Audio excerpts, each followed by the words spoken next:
Lubhang natutuwa po ako bilang endorser ng Sabali et al. Complaint na ganito ang kinalabasan ng hearings sa Committee on Justice. Probable cause was declared to have existed in both complaints. Probable cause. And tagumpay po ito na mga complainants, hindi lang po yung mga complainants, kundi ang taong bayan. Pinapakita po nito na umuusad ang proseso ng pagpapanagot. Malaking bagay po na unanimous ang desisyon ng committee insofar as both complaints are concerned. At ito nga ho, siguro naman makakabigay tayo ng mensahe kay VP Sara Duterte na hindi po siyempre nagugustuhan o nagustuhan ng komite na hindi siya nag-a-appear dito.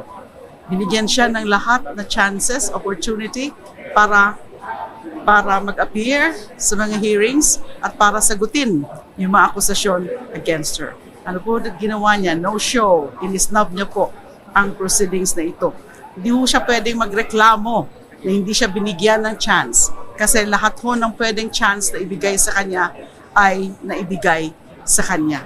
Kaya nga ho hindi na inaprobahan yung mungkahi na wag na lang na kailangan ay bigyan pa, magkaroon pa ng another setting, one more setting para bigyan siya ng final chance.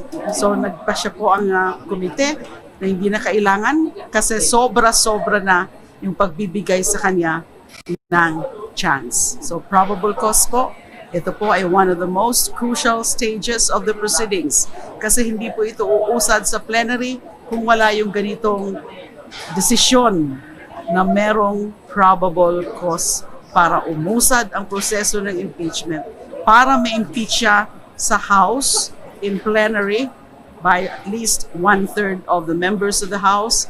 Pag mangyari po yun, na i-approve na ang articles of impeachment ng at least 1/3 of the members of the House, ibig sabihin ay dadalhin na yung kaso, yung articles of impeachment sa Senado. At ibig sabihin, mai-impeach na siya. Na-impeach na siya kapag aprobahan na ng House in plenary by at least 1/3 of the members. Ma'am, ask ko lang po kasi may lumabas po na report na pinatawagan po ni Congressman Sandro or ni Major Sandro Marcos ang mga House members para kumbinsihin sila na bumoto pabor sa impeachment to elevate it at the Senate. What's your reaction po doon sa report? What is that again? Na pinatawagan daw po ni Majority Leader Sandro Marcos yung mga lawmakers para pag-convince na iboto sa plenary yung impeachment, yung articles of impeachment para ma-elevate sa Senate in exchange for projects daw. Siyempre po, hindi ko po alam yan. Siyempre po, I'm not in any position to confirm or deny that.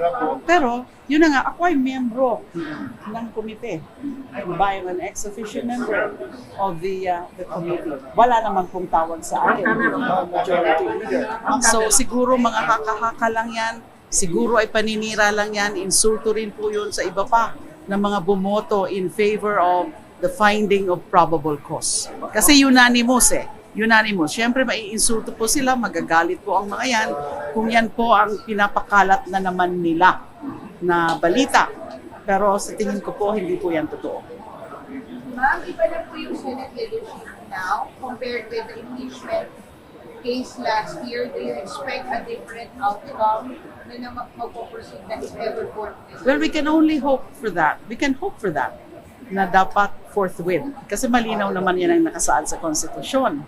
Kapag ma-transmit na yung articles of impeachment from the House, ay kailangan mag-proceed na to trial forthwith. Siguro naman nakikita natin sa Senate leadership na ngayon na they are very conscious, they are aware of that.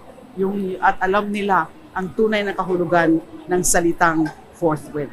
Magtiwala po ba kayo makakuha kayo sa pagkakot sa plenary? Tiwala po ako.